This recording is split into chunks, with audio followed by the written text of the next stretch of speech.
근데 김천이 꼴찌하지 않았으면 좋겠습니다. 저는 K2 팬분들의 바람이겠지? 그치. 파이팅 하십시오. 어. 그러나 응원은 못하겠습니다. K리그2 팬들은 광주를 응원하지 않을 수도 있다. 네, 전적 연속 시청 2016 K리그 1 전반기 결산입니다. 안녕하세요, 탐입니다. 안녕하세요, 승열입니다.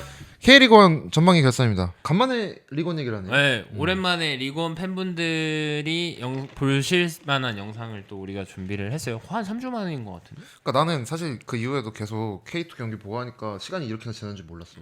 축구는 계속되지만 리그원은 잠깐 멈춰 있었고, 이거 좀 정리를 하면서 일정을 한번 봤는데 되게 오래됐다. 그니까 5월 17일에 마지막 경기였거든. 생각보다 되게 오래. 3주 됐어, 3주. 생각보다 되게 오래됐고. 어찌 보면은 살짝 조금 늦게 얘기하는 감이 있나 싶긴 한데 지금 K리그 1 팬분들 보니까 너무 지루해하셔. 이 시간을. 그치. 어. 그것들을 저희가 아마 리그원 관련된 건 일주일에 하나 정도 영상이 올라갈 수 있을 것 같죠. 그렇죠. 네, 그렇기 때문에 하나씩 보다 보면은 또 그 리그가 또 찾아오지 않을까 싶습니다. 응원팀 1부인데 왜 1부 얘기를 안 다뤘을까요? 그러게 말입니다. 안 다룬 게 아니죠. 바빴어. 우린 응원팀만 하지 않지 않습니까? 팬튜브지만 팬튜브가 아니에요, 우리. 바로 가실까요? 네. 서울의 독주입니다. 그러니까 아무튼 우리가 서울에 대해서 이 정도까지 기대를 하진 않았었잖아. 그치. 그러니까 25시즌이 끝나고 김기동 감독님이 그만두냐 마냐 가지고 또 이슈가 꽤 오랜 기간 지속이 됐었고, 서울의 프론트는 김기동 감독님을 믿고 간다라는 어떤 멘트들이 흘러나오기 시작했을 때 커뮤니티의 반응은 엄청나게 싸늘했거든요. 그렇죠. 그러나 제가 시즌 프리뷰할 때 김기동의 3년차를 믿어라 그래. 얘기했잖아요. 포항에서 3년차부터 시작했다. 김기동의 3년차는 다를 수도 있다라고 이야기를 했는데 그게 올해 또 신기하게 좀 들어맞는 것 같은 느낌. 그니까 진짜 3년 차에 그게.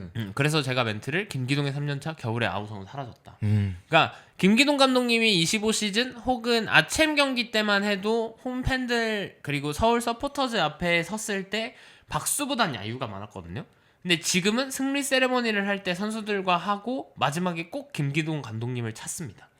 그거는 딱 그 바야흐로 달라진 위상의 방증이죠. 그치. 그러니까 본인에 대한 지지를 스스로의 능력으로 뒤집은 거예요. 맞아.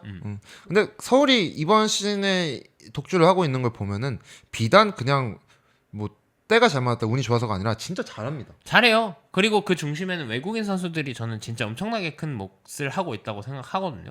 그렇죠. 뭐 예를 들어서 서울의 척추라고 할 수 있는 바베츠. 그러니까 센터라인 자체가 사실 만약에 야잔이 없었으면 어떻게 흘러갔을지 모르겠으나 야잔 로스, 중원의 바베츠, 전방의 클리말라 이렇게 척추 라인이 외국인 선수들로 이어지면서 근데 그 선수들의 활약이 너무 좋았기 때문에 맞아. 그런데다 클리말라 작년에 어땠습니까? 작년에는 많이 그였지. 득수와 아주 쌍벽을 이루지 않았습니까? 그렇죠. 근데 올 시즌에 클리말라는 또 다른 모습을 보여주면서 맞아. 득점력에 대한 고민을 좀 덜어주고 후이즈가 그 클리말라의 사이클이 좀 내려오는 시기에 그 이 선수가 또 리그에 적응을 하면서 리그 1에 적응을 하면서 본인의 장점을 살리는 모습들을 계속 보여주다 보니까 후이즈는 사실 초반에만 해도 그냥 라인업에도 못 들고 약간 그런 훈련에서의 문제가 있다는 얘기가 나올 정도로 조금 아쉬웠었는데 지금은 그런 얘기가 무색할 정도로 팀에 녹아들어서 너무 잘하고 있습니다. 그치. 그러니까 안데르손이 시즌을 시작할 때 이 팀의 공격을 책임져줘야 된다라고 우리가 이야기를 했는데 이 선수가 부상으로 빠진 기간이 꽤 길거든요. 그렇죠. 그럼에도 이 선수의 공백이 크게 느껴지지 않을 정도로 선수들이 잘해주고 있고 그런데다가 김진수, 최준의 그 어떤 사이드백은 여전하고 손정범이라는 어떤 유망주가 나타나면서 잘 될 만한 팀이 아주 그냥 진짜 잘 되려면 된다는 게 여기서 딱 보여주는 것 같아요. 저 측면에 뭐 성민규라든가 뭐 이런 선수들도 와가지고 너무 잘해주고 있고 뭐 전반기 후반쯤에 가서는 뭐 송민규 선수에 대한 송민규 선수의 경기력에 대해서 이야기들이 좀 오고 가긴 했는데 어쨌든 이 선수가 보여주는 기본빵이라는 게 있기 때문에 그치. 그리고 문선민이 조커로 들어왔을 때 뭐 공격 포인트와는 별개로 경기의 흐름 자체를 바꿔줄 수 있는 확실한 조커 그리고 뭐 이승모의 헤딩 맞아. 뭐 이런 것들이 좀 잘 맞아가면서 근데 올해 또 서울의 고무적인 게 뭐냐면은 그동안 갖고 있던 징크스 다 깼습니다. 다 깼어. 뭐 울산 상대로 고전했던 거, 전북 상대로 승리가 없었던 거 이런 거 다 깼고요. 심지어 강원의 강릉 하이원 아레나에서의 홈 무패 기록도 서울이 깼습니다. 계속 깨버렸지. 그러니까 우승을 하기 위해서는 사실 그런 징크스에 자꾸 발목이 잡히면서 승점이 드랍이 되면은 우승 경쟁에서 좀 위태로워질 수 있는데 그런 것들을 다 이겨내면서 그게 사실 팀적으로 심리적으로도 엄청난 그게 있으니까. 그러니까 분위기가 올라갈 수밖에 없는 느낌. 오히려 전반기가 이렇게 끝나버린 게 조금 서울은 아쉬울 수도 있다. 네. 아무튼 서울은 이번 시즌 1위 뭐 지금도 압도적으로 달리고 압도적인 1위로 알고 그러니까 한 경기로는 뒤집힐 수 없는 승점 차이를 가진 상태의 1위로 알고 있기 때문에 지금 승점을 보면은 서울이 32점입니다. 그리고 2위 울산이 26점인데 6점 차이가 나요. 그러니까 그러면은 이 상태로 그냥 유지만 조금 계속 하다 보면은 후반기에 가서 꽤나 안정적으로 맞아. 그 우승 경쟁을 할 수 있는 상태가 되긴 하거든요. 네. 네. 네, 다음입니다. 현대가의 추격입니다. 뭐 사실 전북이랑 울산이 어느새 그래도 좀 턱끝까지는 아니더라도 약간 뭐라 해야 되지? 어깨까지? 어깨 정도까지는 쫓아왔어요. 그치. 그러니까 사실 전북이 시즌 첫 경기를 부천한테 잡히고, 그러니까 우승으로 시작한 시즌이라는 게 슈퍼컵을 맞아, 이야기한 맞아. 거였거든요. 응. 그 주축 자원들이 결국에는 어쨌든 팀을 떠나면서 박진섭이라던가 송민규라던가 주축 자원들이 팀을 떠났고, 그리고 감독님이 바뀌면서 이 팀은 과연 어떻게 될 것인가에 대한 우려를 했는데 슈퍼컵에서 대전을 상대로 이겼고 그러면서 올 시즌에 그래도 작년의 흐름을 이어갈 수 있겠다 싶었는데 첫 경기에서 승격팀이 부천한테 발목을 잡히면서 얼날에 뭐야? 이러면서 그 흐름이 안 좋은 흐름이 꽤 유지됐었거든요. 맞아요. 그러니까 생각보다 전북도 첫 승을 꽤 늦게 했고 안 좋은 흐름이 있었는데 뭐 사실 지금까지도 어떻게 보면은 전북의 경기력에 대한 그런 이야기들이 불만들이 많이 나오고 약간 비판들이 나오고 있긴 한데 그럼에도 불구하고 지금 26점 해가지고 3위까지 올라왔습니다. 사실 리그 2에서 수원 삼성과의 흐름과 다르지만 비슷하다. 지금 상태로만 보면 그치. 경기력은 안 좋고 경기 내용에 대한 팬들의 불만은 여전히 있긴 있는데 그럼에도 불구하고 가져올 경기들은 가지고 오면서 어쨌든 승점을 야금야금 쌓아서 막 시즌 초중반에 전북이 왜 저기 있죠? 막 했던 걸로 기억을 하는데 맞아. 어느샌가 상위권을 형성을 하고 있다. 괜히 그거라니까 부자가 망해서 선배를 간다는 얘기가 그런 게 아닙니다. 그래서 저 멘트는 저렇게 써봤습니다. 네. 울산 얘기를 해보면 울산은 작년에 정말 악몽 같은 시즌을 보냈죠. 역사상 최악의 시즌이라고 봐야지. 그치, 약간 사실 비단 순위가 낮고 그런 걸 떠나서도 경기장 안팎으로의 이슈들도 너무 많았고 그랬는데 그거를 이런 울산의 상황을 타개하기 위한 구원 투수 김현석 감독님이었잖아요. 레전드가 왔. 미스터 울산 가물치 김현석 감독님이 왔는데 사실 김현석 감독님이 전남에서 작년에 약간 좀 아쉬운 결과를 냈잖아요. 그치. 마지막에 무너지는 모습을 보여주면서 김현석 감독 축구에 대한 장점은 있으나 결과들을 계속 못 가져오는 느낌이 있었기 때문에 그 당시 전남 팬분들도 교체를 한다는 이야기가 있었을 때 왜요? 라는 말보다는 그래 나쁘지 않은 선택일 수 있다 라는 이야기들이 있었거든요. 근데 갑자기 울산을 또 가신다고 하면서 어쨌든 팀의 레전드가 그 팀에 간다는 게 얼마나 큰 영향력을 미칠 수 있는지를 보여주는 것 같은 느낌이긴 합니다. 그러니까 전북도 안 좋았던 시즌이 있었잖아요. 승강 플레이오프를 갔죠. 전북? 예전에 갔었지. 서울 이랜드. 갔다가 어쨌든 살아남았고 그 다음 시즌에 그럼에도 스쿼드가 영입이 가능했던 이유는 내부적인 멘트들은 없었기 때문이긴 했거든요. 근데 그 반면에 울산은 작년에 성적도 성적인데 내부적인 이야기들이 계속 반복적으로 터지다 보니까 선수들 입장에서도 겨울 이적 시장 내내 가장 많이 나왔던 말은 저 팀은 가고 싶지 않다. 그러니까. 그래서 사실 겨울 이적 시장은 정말 울산답지 않은 이적 시장이었습니다. 아무도 오고 싶지 않은 명문 클럽이라는 말이 되게 특이한 말이잖아요. 그치. 그 말이 약간 무슨 군필여고생 같은 느낌. 네, 그런 느낌이기 때문에 그러나 성적으로서 보여주다 보니까 우리는 명문 클럽이야. 너네 여기 오고 싶을 걸? 이라는 거를 성적으로 증명을 해주다 보니까 결국에는 이번 여름 이적 시장에 또 다른 움직임들이 보이기 시작을 했거든요. 그거에 대해서는 얘기하지 않겠습니다. 네, 그거 관련된 거는 저희가 또 이적 시장 관련된 이야기들을 좀 할 예정이기 때문에 그때 풀면 될 것 같고 왜냐면 아직까지는 루머에 가까운 이야기들만 있는 상태에서 저희가 이적 시장 이야기를 하는 건 좀 섣부르다고 생각하기 때문에 네 그렇고 어쨌든 그 작년에 그 가지고 있던 스쿼드의 퀄리티는 있기 때문에 그 스쿼드 바를 받긴 받았다. 이들을 잘 조합하면 어떤 성적을 낼 수 있는지를 잘 보여줬다. 근데 난 이게 진짜 대단한 게 그 김현석 감독님도 스트라이커 출신 아닙니까? 그러다 보니까 그래서 그런지 공격수들을 기가 막히게 그렇지. 거의 화타야. 야고가 야쪽이가 야쪽이가 지금 야왕이 되면서 야왕이 됐고 이제 허유를 전담 마크 하면서 그러니까 그리고 마이콩도 작년에 아쉬웠던 그 마이콩도 이렇게 살려냈고. 그치 말콩 버전 2로 올리면서 그 감독의 역할이 축구에 있어서 선수단의 퀄리티만큼 중요하다는 걸 사실 리그원에서 울산이 보여주고 있는 것 같은 느낌. 맞아요. 사실 본인들이 잘할 수 있는 거에 집중을 했다 그런 느낌을 좀 받긴 했어요. 그러니까 뭐 사실 울산이 홍명보 감독 시절부터 후방 빌드업에 대한 축구를 조금 지향했었잖아요. 근데 김현석 감독 체제에서는 그런 지향점보다 그래도 효율적으로 하는 축구에 조금 더 힘을 두는 것 같은 느낌이 있어가지고 그게 팀의 스쿼드나 이런 좋은 자원들과 잘 맞물려서 좋은 성적을 내고 있는 게 아닌가? 네, 그러니까 사실 울산 입장에서는 올 시즌의 목표가 우승으로 시작하지는 않았을 거기 때문에 그치. 아챔 정도권에서 일단 성적을 내면 다음 시즌에 또 한 번에 투자를 하면서 발돋움할 수 있는 시즌을 삼았을 거거든요. 모르긴 몰라도. 근데 전북 울산 이 두 팀은 그래도 이번 휴식기와 이적 시장을 잘 보내고 나서 후반기에는 더 추격의 고삐를 당기는 시간이 되지 않을까 싶습니다. 네. 다음입니다. 충격적 강원. 강원은 사실 이번 시즌 K리그 1에서 꼭 픽해가지고 이 팀 얘기해볼 거리가 있다 하는 팀이라면은 당연히 강원인 것 같아요. 그치. 그러니까 강원이 시즌 초반에 광주 뺨쳤거든요. 맞아.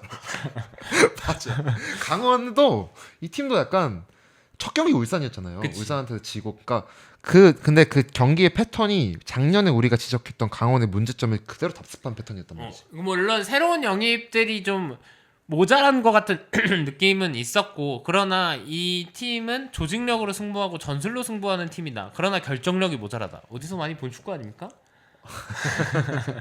근데 어쨌든 그것들이 문제가 되면서 득점력 빈곤으로 인한 무승부 혹은 패배가 지속됐고 그래서 올 시즌 강원은 이게 결국에 한계를 보이는구나 라는 느낌을 줬었는데 결과적으로는 새로운 전술이 이 팀의 이식이 되면서 상대 진영에 10명 중에 8명이 들어있는 말도 안 되는 압박 축구를 보여주고 그 과정에서 수비 자원인 이기혁 선수의 활약.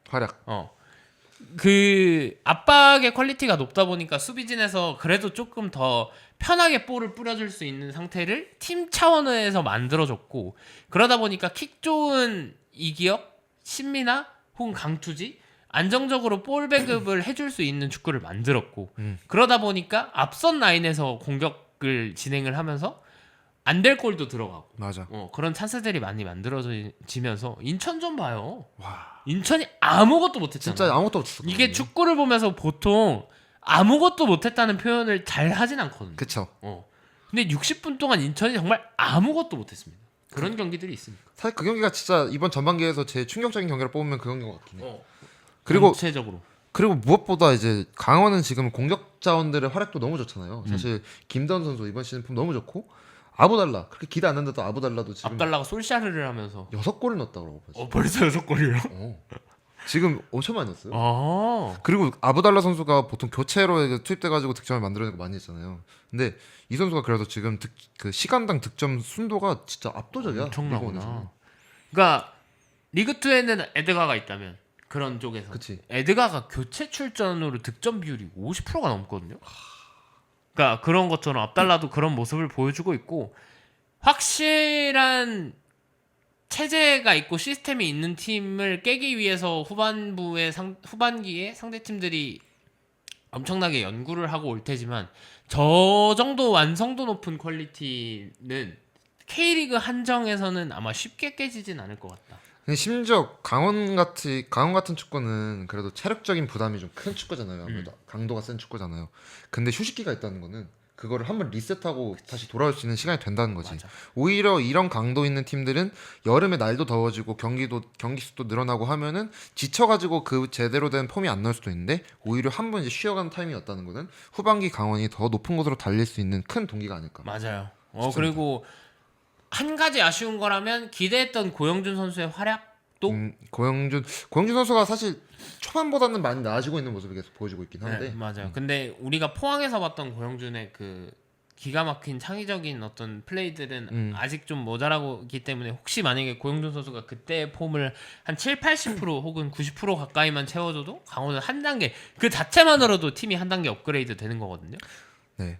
아무튼 그 뭐 정경 감독님은 지금 K리그 1에서는 진짜 손꼽히는 전술가로 확실하게 본인이 자리매김을 자리매김을 한 것 같고 뭐 이거잖아요. 사실 서울도 그렇고 강원도 그렇고 아시아 챔피언스리그에서 J리그 팀들의 압박에 좀 충격을 받아가지고 그 시스템을 이식했는데 그게 정말 잘 맞아 떨어졌고. 근데 그 변성환 감독님이 TSG 분석하면서 어디 인터뷰한 거를 봤는데 강원의 압박 강도, 패스, 그러니까 뭐 속도, 뭐 횟수 이런 것들이 J리그 중하위권이에요. 근데 그만큼 J리그랑은 K리그랑은 지금 비교가 안 됩니다. 수준이. 근데 그렇기도 하지만 제가 생각하는 거는 이 축구의 어떤 스타일이 좀 다른 것 같다. 꼭 압박만이 능사는 아니니까. 근데 사실 그게 J리그가 그렇게 해서 지금 아시아 무대에서 좋은 결과를 보여주고 있잖아요. 맞아요. 마치다 젤비아가 준우승했죠 이번에 우승 못했고. 결승까지 올라갔고 막 그런 거 보면은 아무튼 이번 시즌에 진짜 충격적인 축구를 보여준. 그 시즌이 끝났을 때 어떤 결과를 보여줄지가 좀 궁금하긴 진짜 합니다. 기대됩니다. 왜냐면 강원이 만약에 이거 올 시즌에도 아챔을 어떻게 간다고 하면 3년 연속. 그치. 그러면 이 팀은 그냥 상위권 팀이 되는 겁니다. 챔스권으로 그냥 박는 거야. 챔스권 팀이 되는 거기 때문에 그렇다고 뭐 이 팀이 투자를 엄청 많이 하냐, 퀄리티가 엄청 좋냐, 뭐 그것도 아니거든요. 맞아. 외국인 선수가 많냐? 그것도 아니야. 둘밖에 없어요. 강투지랑 압달라 둘밖에 없어. 그러네. 네. 아무튼 강원이 시즌이 끝났을 때 어떤 순위 있을지 참 기대됩니다. 네, 맞습니다. 다음입니다. 대혼돈의 중위권입니다. 정확히 말하면은 그래도 파이널 A의 좀 끄트머리를 노릴 수 있는 권에 있는 팀들 간의 좀 경쟁이라고 할 수 있거든요. 지금 사실 강원이 4위고 강원도 사실 승점 차가 크게 나진 않는데 포항부터 뭐 제주까지 4점 차이 납니다. 근데 이 사이에 있는 팀이 포항, 인천, 안양, 제주입니다. 이 네 팀들이 진짜 빡빡하게 있고 지금 22점, 21점, 20점, 18점 이렇게 돼 있는 거라서 언제 뒤집을지 완전 모르는 붙어 있는 팀이구나. 엄청난 빡빡한 순중위권이라고 할 수 있습니다. 뭐 사실 여기 인천도 포함을 할까 했었는데 인천 어차피 다른 페이지에서 또 얘기를 할 것 같아서 인천은 따로 빼놨고요. 여기 이 페이지에서 하고 싶은 팀은 세 팀이긴 하거든요. 일단 포항을 얘기해 보면은 포항이 어쨌든 간에 그 익숙한 순위 있어요. 그러니까 포항이 사실 장점도 확실하고 단점도 지금 확실한 상태거든요. 맞아. 그러니까 이호재 선수가 득점을 많이 하고 있긴 한데 결과적으로 결정력에 대한 아쉬움이 있는 상황이고, 그리고 지금 조르지가 빠져 있는 상태에서 주닉요만의 활약으로는 외국인 선수들의 활약도가 좀 떨어지기 때문에 그거 또한 좀 아쉬운 느낌. 트란지스카는 뭐 지금 어디서 축구를 다시 배워야 된다는 이야기를 듣고 있고, 그치. 니시아 켄토 선수가 투지 넘치는 모습들을 보여주고 있긴 한데 이 선수가 게임 체인저의 역할을 보여줄 만큼 엄청나게 뛰어난 활약을 보여주진 않고 있고, 그러니까 애매한 그 어딘가에 있는 거예요. 그러니까 지금 올 시즌 포영강이라고 말하는 것 자체는 그 투자하고 이 팀이 낼 수 있는 성적의 한계보다 높다. 맞아, 그런 거지. 이런 거라고 생각하거든요. 근데 포항이 사실 보면은 스탯이 진짜 좀 괴랄합니다. 왜요? 12골 넣고 12실점 했어요. 여기도- 실점이 적은 편인데 골도 그만큼 못 넣었단 12골밖에 못 넣었어? 어. 이거 좀 앵간하네. 그중에 한 8골이 이호재 아닙니까? 6골 이호재입니다. 절반 이호재예요. 그래도 시즌 초에는 이호재밖에 골을 못 넣었는데 조성혁 선수가 동해안 더비에서 득점포를 터뜨리는 걸 기점으로 해서 다른 선수들이 터지기 시작했죠.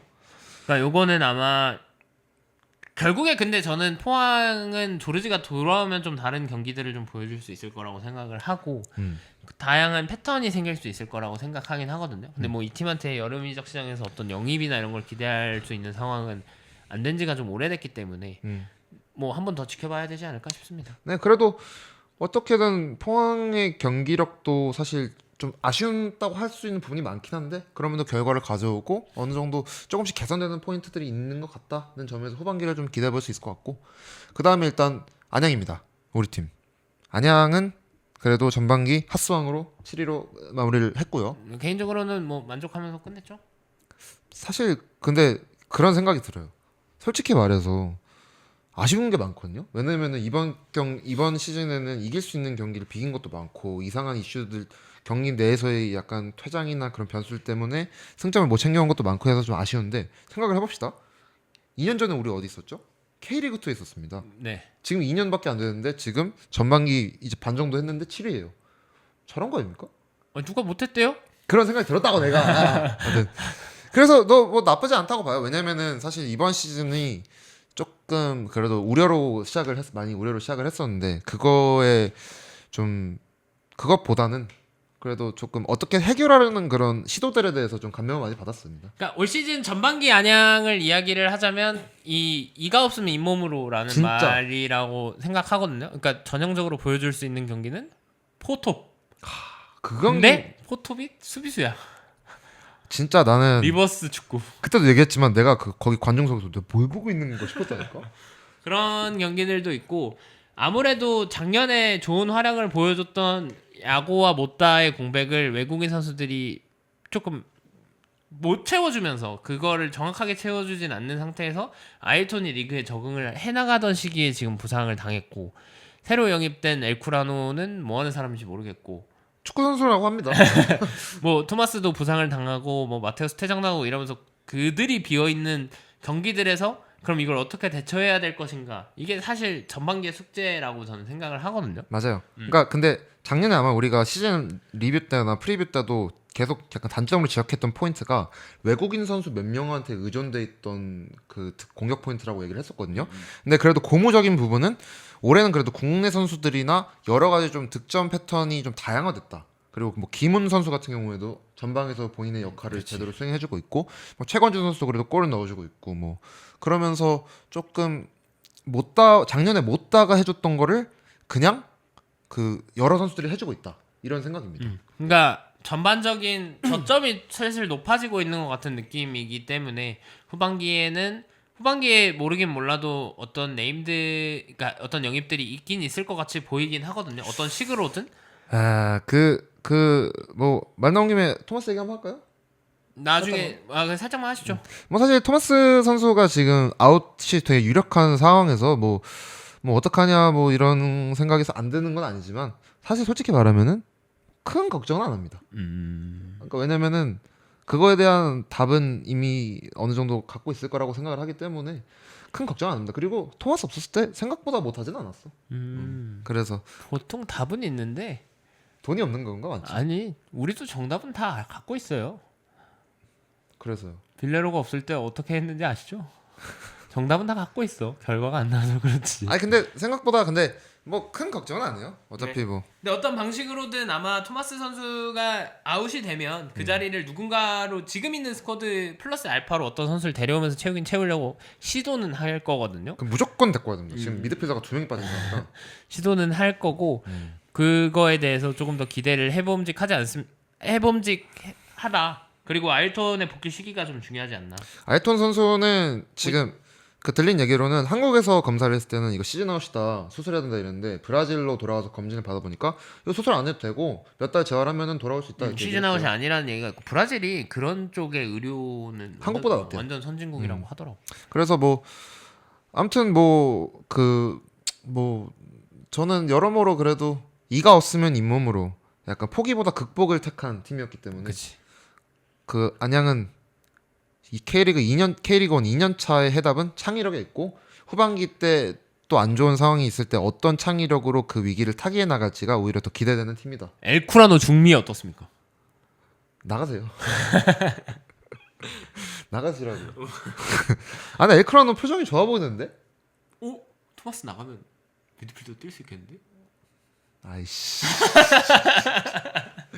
저 말같지도 않은 소리 하지 마세요, 진짜. 혹시 모르잖아요. 그 헤딩 싸움은 좀 못하더라도 중원에서 피지컬로 막 드리블 해서. 아니 근데 피지컬 그렇게 생각보다 경합 잘하는 선수가 아니야. 아유 또 모르지 또. 아무튼 뭐 네? 브실이요? 나가세요. 나가세요. 그냥 다 끼워넣으려고 그러네 이 사람들. 아무튼 뭐 그렇습니다. 뭐 사실 안양 얘기는 저희가 이제 다른 콘텐츠에서 더 길게 풀도록 하고요. 뭐 제주 얘기를 해보면은 제주입니다. 그래도 작년에 제주도 좀 안 좋았죠. 네, 작년에 제주는 뭐 아시다시피 승격 플레이오프를 가면서 겨우 살아남은 형태였고 이제 세르지오 코스타 감독님이 오시면서 워낙 이미지가 좋은 감독님이기 때문에 그 많은 기대를 받았죠. 이 그 벤투의 수석 코치였고 맞아. 그리고 그가 지휘했던 월드컵의 마지막 경기에서 극적인 역전승을 보여주면서 그의 지도력에 대한 실체는 없으나 기대는 큰 맞아. 딱 그 상태. 그러니까 지금 냉정하게 생각하면 그런 것 같긴 해요. 이 사람이 사실 이 감독님이 지도자로서 뭔가를 보여준 적이 있냐? 여기 감독 처음입니다. 아예 커리어상 첫 감독. 커리어상 첫 감독임에도 불구하고 한국에서 이미지가 워낙 좋고 선수들이 훈련을 받는 데 있어서 너무 시스템이 잘 돼 있어서 너무 만족스럽다라는 것 때문에 기대가 컸지만 결과로는 안 나왔거든. 근데 사실 제주 축구 보면은 제주 잘해요. 진짜 잘합니다. 여기도 좋은 팀인데 결과 진짜 더럽게 못 냅니다. 결과가 안 나와. 그러니까 그렇다고 해서 막 득점을 엄청나게 못하냐 포항처럼? 사실 그런 건 또 아니거든요. 맞아. 그 찬스가 없냐? 그런 건 또 아니거든요. 근데 득점을 하는 경기에서 같이 실점을 하고 맞아. 자기가 득점을 못하는 경기에서 실점을 안 하고 그런 경기들이 계속 반복이 되다 보니까 성적이 안 나오는 건데 사실 여기 제주를 생각하면 한 2승 정도는 더해도 그렇지. 더해도 이상하지 않았던 경기들이 있긴 있어요. 사실 우리 마지막 경기 때도 그 제주가 다 했어요 축구는. 그러니까 그렇기도 하고 첫 경기도 그거 마지막 극적인 PK 얻어낸 거. 근데 그거 우리 못하진 않았습니다. 그러니까 그것도 그런데 사실 그것도 마지막에 못 지켜내면서 그치. 이길 경기를 응, 비겨버린 맞아. 꼴이 돼버렸으니까. 근데 제주에서 제일 아쉬운 포인트는 아무래도 중앙 공격수 센터포드라고 할 수 있을 것 같은데 작년에 유리 조나탄 선수가 그래도 좋은 모습을 보여줬잖아요. 근데 이적 시장에서 유리 조나탄 선수가 떠나고 그 자리에 기티스가 왔죠. 리투아니아 특급이라고 데리고 왔는데 시작부터 일단 두 경기 징계 때문에 결장하고 후반전 거의 뭐 85분 다 돼서야 나오는 모습들이 반복되다가 간만에 좀 출전 시간 길면 잠수 타고 뭐 이런 형태여서 공백이 좀 크고 사실 지금 전반기에 결과를 못 낸 거 중에 가장 큰 안타까움은 이창민과 이탈로의 장기 결장들일 거예요. 이탈로 선수는 뭐 퇴장 혹은 부상으로 인해서 빠지는 경기들이 많았고 이창민 선수도 부상으로 지금 계속 빠져 있는 상태거든요. 거의 시즌 초부터 부상을 당했었으니까. 근데 만약에 이들이 건재한 상태에서 이 성적이 냈다고 하면 기대해볼 여지가 좀 적긴 적겠으나 만약에 이들이 복귀를 한 상태의 스쿼드 그리고 전반기가 끝나가는 시점에 경기력을 보여준다고 하면 제주는 앞으로 올라갈 일이 좀 더 많지 맞아. 않을까라는 생각이긴 해요. 왜냐면 권창훈도 많이 폼이 올라왔고 맞아. 네개반은 하던 대로만 하면 되거든요. 정말 제주는 뭐 사실 세르지오 코스타 감독님도 참 기구해. 그러니까 그치. 플랜 A를 제대로 가동해 본 적이 없으니까. 근데 수비수들이 워낙 좋아서 세레스틴 너무 좋고 뭐 사실 김재호 선수도 너무 좋고 김윤성 말할 것도 없고. 김윤성 선수가 엄청 어리더라고. 02년생이잖아. 난 그렇게 어린 줄 몰랐어. 근데 너무 잘해 김윤성 선수도. 부주장까지 또 하고 팀에서 있으니까. 다니면서 그러니까 제주는 사실 저는 후반기에 가장 기대를 해볼 팀 중에 하나라고 하면 제주를 뽑고 싶긴 하거든요. 맞아. 아무튼 그래서 지금 중위권 경쟁이 굉장히 빡센데 이 경쟁 판도가 어떻게 바뀔지 후반기 그것도 좀 기대해볼 포인트인 것 같습니다. 네. 다음입니다. 승격 팀들입니다. 인천과 부천이죠. 네. 그러니까 인천이 작년에 리그 2에 있던 이미지가 사실 좀 아직 남아 있어서 그렇지 이 팀 2003년도에 창단한 시점부터 계속 1부 리그에 있던 팀이거든요. 그렇죠. 그러니까 리그 1에서 20년을 넘게 있던 팀이기 때문에 그 땀은 사실 어디 안 간다. 그치. 그러니까 사실 인천이 초반에 많이 헤맸잖아요. 근데 그래서 사실 야 이거 2부 리그 씹어먹고 와도 1부 리그 오면은 좀 더 안 될 텐데. 그런 우려들이 많은데 어느 순간부터 윤정환 감독님의 축구가 좀 장착이 되는 모습이 보여주면서 후반기로 갈수록 더 좋은 모습을 보여주기 시작했다. 그러니까 부천과 인천의 가장 큰 차이라면 똑같은 승격 팀이긴 하지만 경력의 차이라고 생각해요. 그렇죠. 1부 리그에서 팀을 있어봤냐 없어봤냐의 차이가 지금의 성적으로 좀 나타난다고 생각하거든요. 그러니까 지금 인천에 있는 선수들은 작년에 리그2에서 뛰었던 선수들이긴 한데 리그1을 경험 혹은 유럽 무대를 경험했던 선수들이 있기 때문에 이 상대를 할 때 어느 정도로 압박 강도가 어느 정도고 그리고 내가 에너지를 어떤 타이밍에 어떻게 써야 되는지를 명확하게 알고 있는 맞아. 선수들이거든요. 그렇기 때문에 어떤 순간적으로 힘을 빡 줘야 될 때 잘 주면서 전북도 한번 잡아내고 그치. 뭐 그런 형태들이 경기들이 이어지고 있다. 그리고 페리어 선수가 꽤나 좀 안정적으로 한 10라운드 이후부터는 적응을 해나가는 모습을 좀 보여주고 있기 때문에 그리고 참 인천은 여러 선수들이 그러니까 활약한 거에 있어서 얘기해볼 선수들이 좀 많은 것 같은 게 일단 서재민 선수. 그치. 지금 K리그1 탑 미드필더라고 꼽을 수 있는 정도의 폼. K리그2에서도 이랜드에서의 핵심이었잖아요. 그치. 근데 그 선수가 인천에 와서도 정말 핵심으로서 팀을 거의 견인하는 역할을 맡고 있고 서재민과 이명주의 중원은 탄탄한 조합이 진짜 됐고 그리고 이제 문재환 선수 돌아오거든요. 맞아. 이제 돌아오고 돌아오면 문재환 선수 컨디션 좀 관리를 하면서 아마 한 8월 정도 되면 풀타임 정도를 뛸 수 있고 6월 후반부부터는 이제 뛰는 훈련이랑 좀 제대로 된 훈련을 할 수 있을 것 같다고 하긴 하더라고요. 그러면 이제 한 9월 정도 8월에서 9월 정도면 완전한 폼을 잘 가질 수 있을 상태가 될 텐데 그러면은 또 인천은 뎁스가 생기는 거기 때문에 맞아. 네. 그런데나 이청용의 영입이 난 지나치라고 봐. 진짜 이청용 선수는 이게 폼은 일시적이지만 클래스는 영원하다라는 말을 스스로 입증했다. 그치. 그러니까 이번 시즌에 그 보여주고 있는 본인의 노련한 센스나 이런 걸 보면 기가 막힙니다. 진짜 그 강원을 상대로 엄청나게 압박을 받고 있는 상태에서 역습을 만들어낸 건 이청용이었어. 맞아. 네. 응. 그리고 무고사 제르소도 무고사도 풀어내지 못했던 그 압박과 당황스러움을 이청용은 풀어냈거든. 맞아. 무고사 건재하고요. 지금 득점 1위입니다. 제르소 잠깐 없어졌지만 꽤나 지금 어떤 포인트는 살려줄 수 있는 정도까지는 올라왔거든요. 그리고 저는 후아니비자 선수도 되게 좋은 영입이라고 생각을 하는데 이 선수가 사실 빌드업하는 거나 이런 거에 있어서도 차지하는 지분이 꽤 크더라고요. 맞아요. 수치상으로 봤을 때도. 이케르만 좀 더 잘하면 돼요. 이케르는 좀 아쉬울 것 같아. 좀 아쉬울 것 같아. 그렇습니다. 네, 부천 얘기를 해봅시다. 부천은 사실 조금 작년에 K리그2에서 3위였잖아요. 3위였고 플레이오프를 통해서 승격을 했고 그렇죠.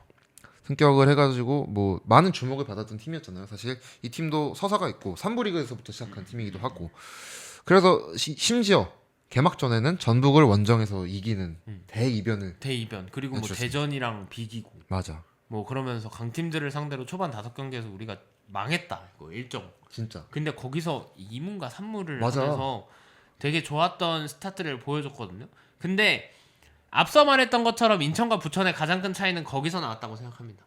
그 에너지를 확 쏟을 때 쏟고 나서 그 뒤에까지 관리를 하는 경험치가 좀 모자랐다.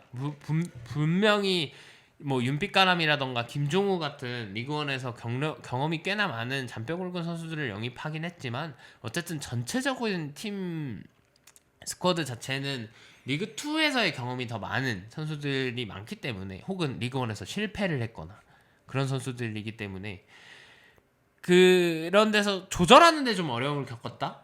아니면 확실하게 컨셉은 확실해요. 이 팀이 내려앉아서 버티다가 한 번의 역습으로 득점을 하거나 혹은 세트피스에서 뭔가를 좀 만들어내 보거나 그건 좀 확실하긴 하거든요. 그 우리가 시즌 초에도 부천의 경기를 보면서 부천은 진짜 잘하는 팀이다 이렇게 얘기를 많이 했었는데 사실 후반기로 갈수록 그때 보여줬던 그 좀 에너제틱함이라던가 그런 다이나믹함이 좀 사라진 느낌을 많이 받아서 성적도 막 사실 그만큼 안 좋았고 안 좋았다가 마지막 경기를 어쨌든 포항 상대로 이기면서 끝냈고 홈에서 첫 승을 하면서 네네 그렇게 하면서 끝냈고 확실히 카즈의 유무의 여부에 따라서 경기력이 들쑥날쑥하긴 합니다. 맞아. 어. 카즈의 유무에 따라서 경기력 차이 편차가 좀 큰 편이기도 하고 이 팀의 또 문제점이 뭐냐? 이 팀도 만만치 않게 골을 못 넣는 팀이거든요. 그치. 11골 넣습니다. 아 그래? 그거밖에 못 넣었어? 네. 근데 되게 많이 그 정도는 아니라고 생각했는데 11득점이야. 와. 사실 15경기 했는데 11골이면은 경기당 한 골도 안 되는 거잖아요. 그쵸 이거 많이 못 넣은 진짜 못 많이 넣은 거야. 넣었구나. 포항도 12골을 넣었어. 그렇게 생각을 해보면 사실 공격적인 파괴력은 있다고 생각하는데 임팩트에 비해 지금 숫자가 안 나오는 골이거든요. 바산이도 사실 올해 부상도 있고 뭐 퇴장 이슈도 있고 해가지고 제대로 막 팀의 주축으로서 막 제 역할을 잘 못해줬던 시기였고 후반기는 저는 가브리엘한테 좀 기대를 좀 걸어야 되지 않나 싶긴 싶어요. 가브리엘이 그래도 꽤 괜찮더라고. 가브리엘이 나왔을 때 카즈처럼 어쨌든 경기에 영향력을 좀 크게 내줄 수 있는 유형의 선수라고 생각하고 부천이 그래도 지금 9등 9위인가 10인가요? 9위입니다. 네, 9위 정도 할 수 있는 결과를 가지고 올 수 있는 이유에는 그 어쨌든 홍성욱, 패트릭, 백동규, 뭐 정호진 이렇게 해서 그 수비 라인이라고 생각하거든요. 이 세 선수가 그래도 꽤나 단단하게 버텨주고 있는 형태. 그것들을 잘 이용하면 어쨌든 사실 올 시즌에는 꼴찌만 안 하면 되기 때문에. 부천도 많이 뛰는 축구를 하잖아요. 오히려 휴식기가 반가울 수 있다. 그렇지. 그렇고 몬타뇨도 지금 이슈가 좀 있긴 있어요. 뭐 팀을 떠나네 만에 뭐 이슈가 있었는데 몬타뇨 선수가 자기 안 떠날 거다라는 형태의 SNS를 본인이 올려준 걸로 알고 있거든요. 그래서 여기서 좀 더 남아서 경쟁을 해보겠다. 부천 입장에서 몬타뇨를 또 보낼 이유가 없긴 없습니다. 그렇죠. 네, 사실 굳이? 굳이지. 아무튼 뭐 그렇습니다. 인천과 부천 K리그 1에서 그래도 어느 정도 나쁘지 않은 모습들을 보여주고 있고. 다음입니다. 대전의 추락. 라임 지리지 않습니까? 뭐가요? 뭔 라임? 모두가 뽑은 우승 영순위. 그러나 홈 영승. 아 이게 라임이에요? 그 갑자기 보여서 해봤어요. 사실 별생 없이 썼거든요. 그렇죠. 네. 그런 것 같았어요. 사실 대전이라고 왜? 아니에요. 하세요. 대전이라고 하면은 시즌 초에 우리가 했을 때 우승 후보로 대전과 전북의 우승 레이스가 될 것이다 예측을 많이 하지 않았습니까? 작년에도 2등 했었고 그리고 슈퍼컵에서도 뭐 결국에 지긴 했지만 그래도 어느 정도 긍정적인 경기력을 보여주고 했었는데 지금 상태가 쉽지 않습니다. 말이 아니야 말이. 진짜 말이 아닙니다. 그러니까 약간 꼭 보면은 나는 리그원에서는 매년 한 팀씩 이렇게 상위권 팀들이 하위권으로 떨어지는 케이스들이 발생하고 있는 것 같거든요. 작년에 서울이었으면 올해 작년에 울산이었지. 울산? 전 서울도 비슷하다고 생각. 서울- 저는 서울이랑 오히려 비슷하다고 생각했어. 대전에 올 시즌에. 아 그래? 왜냐면은 좋은 영입들을 했는데 음 성적이 안 나온 결로 따지면 저는 사실 서울이 먼저 생각나긴 했거든요. 그러니까 물론 서울은 그만큼의 성적을 못 낸 건 아니지만 서울도 작년 시즌에 시작할 때 엄청나게 우승 후보로 뽑혔다가 맞아. 추락을 했던 케이스라고 생각하면 대전도 그거랑 비슷하다고 생각하는데 이 팀의 올 시즌 가장 큰 문제는 부상입니다. 맞아. 너무 많아. 특히나 엄원상 선수는 시즌 초반에 잠깐 나고 지금 못 나오거든요. 발바닥 부상이. 근데 꽤나 많은 돈을 주고 영입한 선수가 사라졌다는 건 좋은 성적을 내는 게 이상하다라는 뜻이기도 해요. 그러니까 지금 근데 뭐 엄원상 선수만 부상이냐? 정재희 선수도 지금 부상이었다가 돌아온 지 얼마 안 됐죠. 맞아. 서진수 엄청 잘하다가 부상으로 빠졌죠. 뭐 루빅손, 주민규, 디오고 돌아가면서 다 부상을 당했어요. 다. 맞아. 이명재 선수도 부상. 이명재 선수도 부상이요. 부상이고 지금. 지금 부상. 그러니까 베스트 라인업으로 보면 화려한데 베스트 라인업으로 못 나와요. 하창래 선수도 못 나오잖아. 아 하창래도 부상이네. 그러니까. 그리고 안토는 슈퍼컵 이후로 멘탈 깨졌다 그래가지고 그러니까. 뭐 몇 경기 못 나오고. 그러니까 베스트 라인업이 못 나오는 상태에서 뭐 이현식 선수가 한두 경기 반짝, 김민덕 선수 나와가지고 조금 버텨주고 있는 것 같은 느낌이고. 그러니까 선수단 몇몇은 화려한데 다 유령 선수인 거지. 그럼 좋은 경기를 할 수가 없다. 그치. 근데 그거와 반해서도 지금 대전 팬분들은 황선홍 감독님의 전술에 대해서 굉장히 불만을 크게 갖고 있는 상황이기도 하고. 그래서 작년에 2위까지 올라갔지만은 지금 이런 상황이 된 거에 대해서 확실한 타개해야 될 포인트가 필요한 시점인 것 같아요.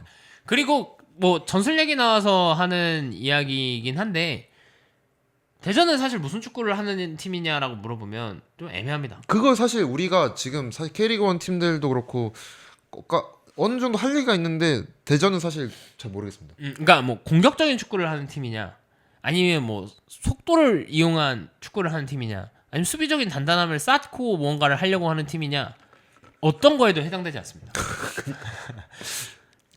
황선홍 감독님이 예전부터 본인이 추구하는 축구가 있긴 했잖아요. 근데 그런 거는 뭐 상상도 못하는. 그치. 상황이고. 아니면 아예 앞선의 이름값으로 뭔가 보여주던가. 김민규, 디오고, 엄원상 막 이렇게 나와가지고 진짜 막 근데 다 부상이어서 할 수가 있냐 그게? 그니까. 뭐 황선 감독님도 좀 마음이 다 답답하실 것 같긴 해요. 지금 뭐 풀백 모으기 축구 풀백을 다 데리고 축구를 못한다? 근데 그 선수들 그렇게 안 모았으면 출전할 선수가 없었을 가능성이 높다. 그니까 부상이 너무 많아. 부상이 너무 많아가지고 네 그렇습니다. 하여튼 뭐 사실 우리가 시즌 초에 예상했던 것과는 가장 큰 차이가 나는 결과하지 않을까 싶습니다. 네, 아직까지는. 대전이 이렇게까지 성적이 떨어진 상황이라면 올 시즌 우승은 사실 물 건너갔다고 봐야 되고 사실 쉽지 않죠. 지금은. 현실적인 목표는 이제 FA컵 혹은 그러니까 코리아컵 혹은 상위 스플릿에서 이제 스프링 라운드 가가지고 아챔 2 싸움을 좀 해야 되지 않나. 그 정도를 현실적인 목표로 좀 잡아야 되지 않을까 싶습니다. 네. 다음입니다. 광주의 실현입니다. 사실 이번 시즌 뭐 너무나도 좀 우려로 시작했지만 진짜 이 정도일 줄은 몰랐다. 사실 인천을 잡을 때만 해도 광주는 와 그래도 이정효의 그 피를 받은 이정규는 다르구나. 뭔가를 보여주나라고 생각을 했는데 그게 마지막이었어요. 그게 마지막. 북산 엔딩이었습니다. 그리고 가장 안타까움을 느끼다 못해 슬픔에 빠지게 하는 건 패배의 수준이 1대0 뭐 2대1의 패배가 아니라 4대0 5대0. 근데 그게 한두 경기가 아니라는 거지. 진짜 지금 5대0 5골 실점한 경기가 올해만 몇 번 될 텐데. 5실점한 경기도 한 두세 경기 본 것 같고 4실점한 경기도 한 두세 경기 맞아. 본 것 같거든. 그러니까 그냥 아쉽게 졌다라고 하는 경기들도 있긴 했지만은 많은 경기들에서 큰 차이로 졌다. 맞아. 그러니까 그게 제일 안타까울 것 같고 그러나 뭐 이 팀이 겨울 이적 시장을 잘 보내고 완벽하게 준비가 된 상태에서 시즌이 이렇게 됐다고 하면 어떻게 하죠? 라고 이야기를 했겠으나 지금 유스 선수들로 채워진 라인업이란 말이죠. 혹자는 누가 그런 얘기를 한 게 지금 광주 라인업은 금호고랑 큰 차이가 없다. 그치. 아니 그 김경민 선수도 그렇고 안영규 선수였나? 마지막 경기 라인업에 드는 거는 그냥 숫자 채우기였대요. 뛸 수 있는 상황이 아니에요. 경기장 깁스하고 들어왔대. 그러니까 그 정도로 어려운 상태였는데 어쨌든 전반기가 끝났고 벌써부터 오피셜을 띄우기 시작했거든요. 폭풍 영입입니다. 네, 지금 뭐 르본 선수와는 무산이 됐다고 하고 아이데일 배진우 오피셜 났고 박원재 선수 이미 오피셜 나 있고 임승겸 선수 오피셜 나 있고 그리고 뒤에 흘러 들어오는 루머들이 꽤나 리그2에서 굵직굵직한 자원들이긴 합니다. 네. 근데 저는 광주의 아이델은 좀 많이 기대되긴 합니다. 워낙 좋은 선수라서. 그러고 이제 그러면서 외국인 선수들의 시너지가 나면 프리드언슨이 난 프리댄스는 잘하잖아 그래도. 아이데일이 들어왔기 때문에 여전히 80분의 출혈 가능성이 있지 않을까.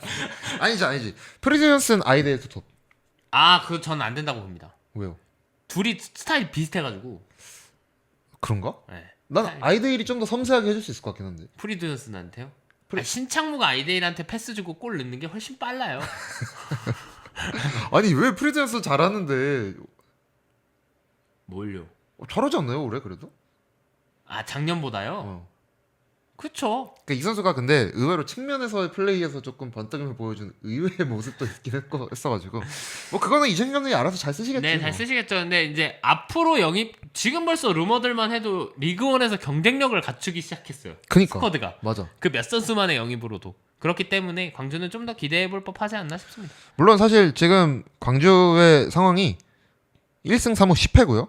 7골 넣고 37골 실점했습니다. 그 11위와의 승점 차이가 7점 차이. 7점 차이. 7점 차이면은 작년 대구보다 나은데요?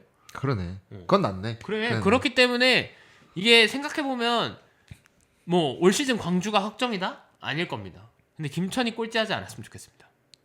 그건 당신의 바람이겠죠. 많은 K2 팬분들의 바람이겠지. 그치. 근데 그래서 마냥 광주를 응원하지 않을 수도 있다. K리그2 팬들은 광주를 응원하지 않을 수도 있다. 그러네. 지금 좋게 다 얘기해 줘서는 하지만 응원하지 않는다. 그치. 이렇게 끝내는 거죠. 파이팅 하십시오. 그러나 응원은 못 하겠습니다. 이렇게 될 수도 있다. 근데 광주가 사실 좀 그래도 다실점이 나왔던 게 스쿼드 문제도 있긴 하지만은 막 그렇다고 막 진짜 다 내려가지고 템백 세우고 이런 축구는 안 했어요. 아니에요. 그렇고 어쨌든 그런 상황에서 광주는 꼴찌 탈출을 하기 위한 노력을 할 거고 그렇게 스쿼드가 경쟁력을 갖추고 만약에 진짜 아쉽게 꼴찌가 됐다고 하더라도 그 승격 플레이오프에서 이길 수도 있습니다. 흑마법사 응원하지 말래. 바라는 바라고. 광주 화이팅입니다. 맞아요. 근데 사실 이번 시즌은 강등 당하기가 더 어려워. 사실 어떻게 보면 어떻게 보면 광주라는 클럽 입장에서는 올 시즌에 징계받은 게 다행일 수도 있어요. 꼴찌를 해도 한 코인이 더 생기는 그러니까. 시즌이기 때문에 생각보다 광주는 안 좋은 전반기를 보냈지만 반등할 여지가 충분하다. 충분하다. 네. 또 그 네덜란드 센터백도 한 명 왔잖아요. 맞아요. 흐룬 스벤인가 아무튼 뭐, 이름이 굉장히 어렵더라고. 어렵더라고. 근데 그 선수가 또 오기 전에 토마스한테 물어봤대. 어떠냐 한국 생각했더니 당연히 무조건 알아. 이랬다고 하더라고. 그리고 자긴 갔어. 아무튼 네. 그 김천이 네 사실 언급을 못했거든요. 네, 언급을 못했는데 여기서 할까? 저희가 김천에 대한 언급이 또 지금 빠져 있긴 하거든요. 그렇죠. 근데 솔직히 말하면은 어떻게 언급해야 될지 모르겠습니다. 키워드가 사실 잘 안 보이긴 했어. 그러니까 김천상 무? 그러니까 무승부가 반복되는 이유들 그냥 간단하게만 페이지에는 없지만 간단하게 이야기를 하자면 작년과 같은 다이나믹함이 떨어졌다가 올라오고 있는 과정 김주찬이라던가 어떤 측면에서의 활약 그 정도 말고는 사실 포인트가 아직 없고 이강현 선수가 입대한 지 꽤 됐는데 이제서야 출전하기 시작했고 그러니까 중원이 서서히 단단해지고 측면의 속도가 슬슬 빨라지기 시작했다. 그러니까 사실 그래서 김천의 장점이라고 하면은 무엇보다도 젊은 선수들로 구성된 에너지잖아요. 근데 그게 사실 초반에 안 보였다가 점점 올라오고 이제는 어느 정도 그거를 뿜어내게 된다. 그런 느낌이고 그 서울전 있잖아요. 그 김천이 3대1로 이겼던 그 경기 보면은 딱 김천이 잘할 수 있는 가장 날카로운 포인트를 갖고 있는 게 어떤 포인트인지 보여줬던 경기라고 생각이 되거든요. 뭐 김인균 선수 혼자 뛰어가지고 넣는 골이나 그런 거 보면은 그런 측면 정도로 간단하게 이야기할 수 있을 것 같습니다. 뭐 사실 일부러 안 뺀 건 아니고요. 네, 딱히 솔직히 말해서 네. 크게 할 얘기가 없어요. 뭐 그렇습니다. 넘어가시죠. 네, 순위입니다. 아까도 말씀드렸던 대로 서울이 32점으로 압도적 1위를 달리고 있고 울산과 전북이 26점 동률로 바짝 따라붙고 밑에는 촘촘합니다. 뭐 24점의 강원, 22점의 포항, 21점의 인천, 20점의 안양, 18점의 제주 이렇게 됐고 그 밑에 부천, 대전, 김천, 광주 이렇게 나와 있습니다. 이 성적과 별개로 전반기에 각 팀들이 어떤 축구를 했냐는 득실을 보면 좀 명확하게 보이는 것 같거든요. 맞아요. 네. 서울은 너무 좋다. 득점도 완벽하다. 좋고 실점도 좋고 안정적인 경기들을 매 경기 했다라고 볼 수 있을 것 같고 광주 보세요. 7득점 37실점입니다. 마이너스 30은 거진 EPL 22 정도 되는 팀들이 이 정도 하잖아요. 그러니까 번리 뭐 올 시즌 울버햄튼이라던가 뭐 그런 거를 38경기를 해서 보여주는데 그니까 이 팀은 15경기 만에 해냈다. 굉장하지 않습니까? 죄송합니다. 진짜 악랄하다 사람이 진짜 악랄해 진짜. 근데 광주를 응원하는 마음에서 이렇게 이야기를 하는 겁니다. 근데 그 말은 즉슨 광주가 포항처럼 동률을 이루려면은 앞으로 30골 더 넣어야 된다. 그치. 30골을 더 넣으면 이 팀은 올라갈 수 있다.